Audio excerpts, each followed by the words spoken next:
दोस्तों नमस्कार, colonel Ajay CO Ajay astro money group first global astro finance digital channel से आपसे मुखातिब होता हूं। आज 5 जून सन 2024। दोस्तों ऑयल सीड्स में चाहे वो तिल हो, सोयाबीन हो, सरसों हो, मूंगफली हो या फिर कैस्टर, इन सभी पर अपडेट विश्लेषण देने वाला देश का पहला चैनल। दोस्तों आज के एपिसोड में हम सीसम सीड यानी तिल के बारे में करेंगे चर्चा। अंतर्राष्ट्रीय भाव और क्या ग्रीष्मकालीन फसल की स्थिति है उस पर करेंगे विस्तृत चर्चा। दोस्तों एक विनम्र अनुरोध, छोटे व मंझोले किसान एवं व्यापारियों के लिए 3,000 रुपये वार्षिक शुल्क पर साप्ताहिक न्यूज़लेटर सर्विस हमने शुरू की है। दोस्तों इसमें आपको प्रतिदिन मंडियों के भाव तथा साप्ताहिक रूप से 2 या 3 कमोडिटीज़ के बारे में अपडेट मिल पाएगा।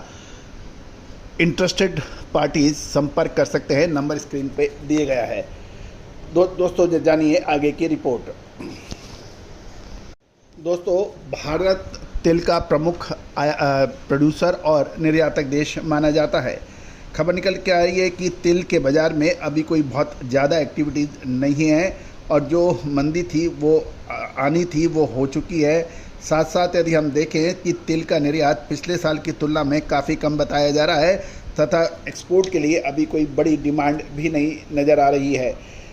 गुजरात की ग्रीष्मकालीन तिल की फसल लगभग 90,000 से 1 लाख टन होने का अनुमान लगाया जा रहा है, लेकिन नई फसल पे जो दबाव होना चाहिए था मंडियों पे वो अभी देखने को नहीं मिला है। दैनिक आवक जो अराइवल है वो लगभग 3,000 टन की बताई जा रही है। जहाँ तक ग्लोबल तिल बाज़ार की बात करें, बाज़ार स्थिर है और तथा बाज़ारों में कोई बड़ी तेज़ी नहीं देखी जा रही है, बाज़ार कमज़ोर ही नज़र आ रहे हैं। गौरतलब है कि भारत की गर्मी की तिल की फसल पिछले साल के मुकाबले कमज़ोर है और घरेलू फसल होने के कारण अच्छे माल की कमी के कारण कीमतों में थोड़ी सी मजबूती भी देखी गई है। गौरतलब है कि इस बार गुजरात की लगभग 50 से 60% फसल क्वालिटी के मामले में कमज़ोर है और लगभग 40% ही अच्छी क्वालिटी देखी गई है।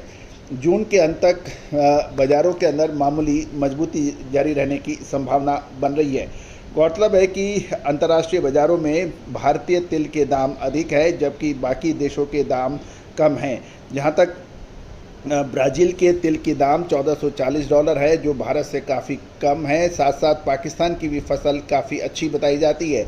गौरतलब है कि ब्राज़ील के तिल के दाम भारत से कम होने के साथ साथ अगस्त, सितंबर और अक्टूबर तक उससे आयात हो सकता है। कीमतें आकर्षण होने के कारण व्यापार अच्छे होने की भी उम्मीद है। जहां तक पाकिस्तान की बात करें कि पाकिस्तान में तिल की नई फसल अच्छी बताई जा रही है और चीन के लिए पाकिस्तान का फॉरवर्ड कारोबार में लगभग $1,500 भी उससे कम कोट हो रहा है। नाइजीरिया की कीमत $1,600 और तंजानिया की कीमत $1,560 से $1,570 बताई जा रही है, जबकि भारतीय तिल के भाव $1,800 से ऊपर बताए जा रहे हैं। गौरतलब है कि कुछ दिनों में उम्मीद लगाई जा रही है कि दक्षिण कोरिया से तिल का टेंडर आएगा, क्योंकि पिछले साल 12-12 हज़ार के 2 टेंडर जून के महीने में देखे गए थे और उसके मुकाबले इस साल 10,000 टन का एक ही टेंडर आया है। अतः दक्षिण कोरिया के टेंडर पर सब देशों की है नज़र। अगर दूसरा टेंडर जल्दी आता है तो भारत को फ़ायदा हो सकता है और देर से आता है तो पाकिस्तान को, क्योंकि उसकी फसल उस टाइम बाज़ारों में काफ़ी अच्छी स्थिति में होगी। गौरतलब है कि भारतीय तिल बाज़ार में जो उतार चढ़ाव आएगा वो अब अगले जून और जुलाई तक ही हो पाएगा। अगस्त में इंपोर्टेड माल यानी आयातित माल आ सकता है और निर्यात का बाज़ार भी काफ़ी कम रहेगा।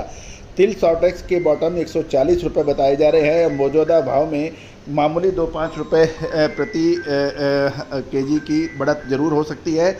गौरतलब है लेकिन पिछले साल के समान इस साल तिल में बड़ी तेज़ी की संभावना कम ही नज़र आ रही है।